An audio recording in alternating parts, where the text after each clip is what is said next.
Opinion polls have former President Donald Trump with a big lead over all other candidates, hoping to secure the Republican nomination for next year's election. Now, before Election Day, Trump will have a day or two or more in court. He faces a long list of charges, including his alleged role in the January 6th Capitol riot. Now, that trial is scheduled to begin in May of next year. Should it be televised for all the world to watch in real time? My next guest, a former Watergate prosecutor, says absolutely not. He'll tell me why in just a moment. But first, here's Trump speaking at a rally yesterday. So this is all about election interference, but that isn't quite good enough. Crooked Joe now wants the thug prosecutor, this deranged guy, to file a court order taking away my First Amendment rights so that I can't speak. So listen to this. We don't want you to speak about the case. The case is a ridiculous case. It's a First Amendment case. But we don't want Trump to speak.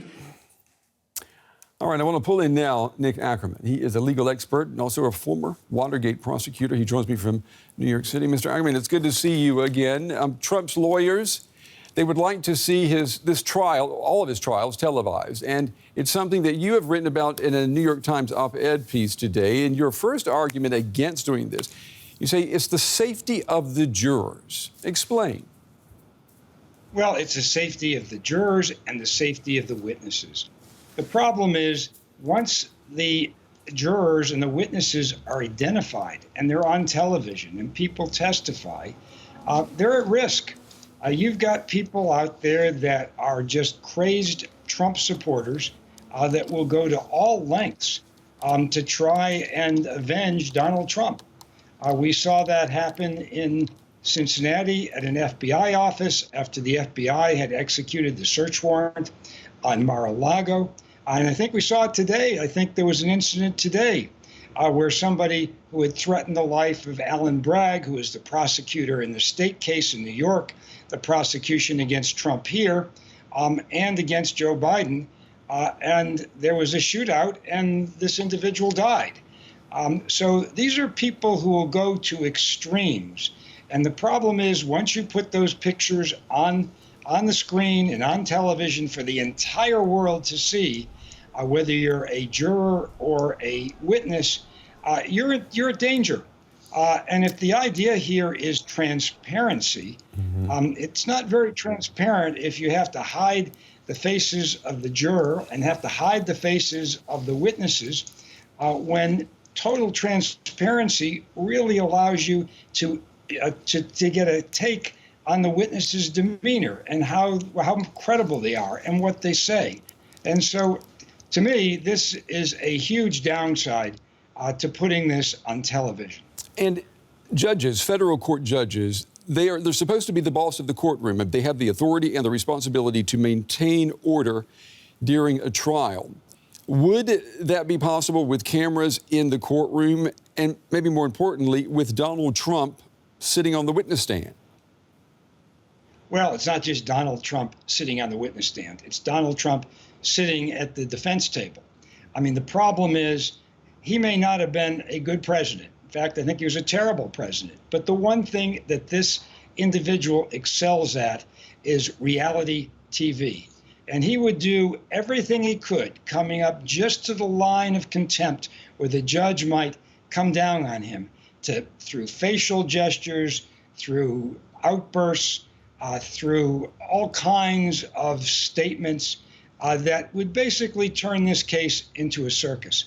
I mean, he would take advantage of the television and use it any way he could. And I think most of the judges are reluctant to put him in jail. Any normal defendant who tried to do these sorts of things would wind up in jail and put in handcuffs. But I think most of these judges are reluctant with a former president to do that until and such time as a jury of his peers finds him guilty beyond a reasonable doubt of the crimes that are charged. So that's the second reason why having cameras in the courtroom is a bad idea, because it plays to Donald Trump's instincts as a reality TV star. Well, let me pick on that, Mr. Akerman. The man who started Court TV back in 1991, and for our viewers who aren't familiar with that, that was the first channel in the U.S. that was dedicated solely to reporting on and airing trials.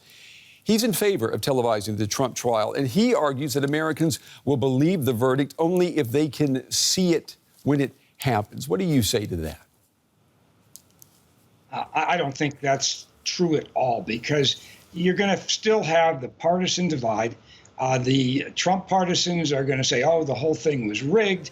It was rigged against them from the beginning. They're going to take snippets of evidence that come out and use that to support their position.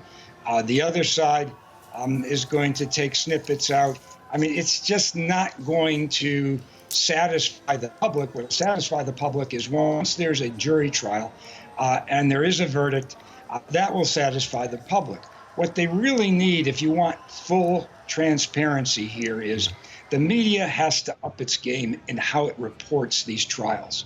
The problem is the American media reports football games in more detail and more analysis and expertise than they report criminal trials. Yeah. And so what they really need to do is have people in the courtroom who are expert in criminal trials, have tried a number of cases, know trial practice, and be able to call the shots as they see them, so that the public gets a real good understanding and expert practical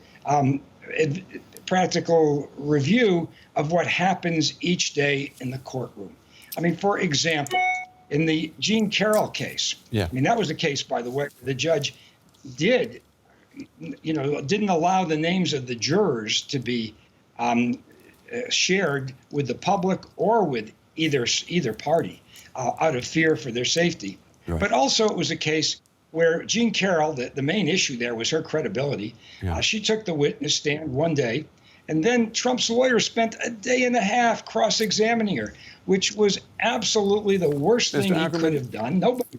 Mr. Unfortunately, I hate to interrupt you, but we're almost out of time. But I want to thank you for talking with us. And please, we need to talk again as we get closer to this trial date, because there's a lot more still to discuss. Thank you for joining us tonight. Thank you.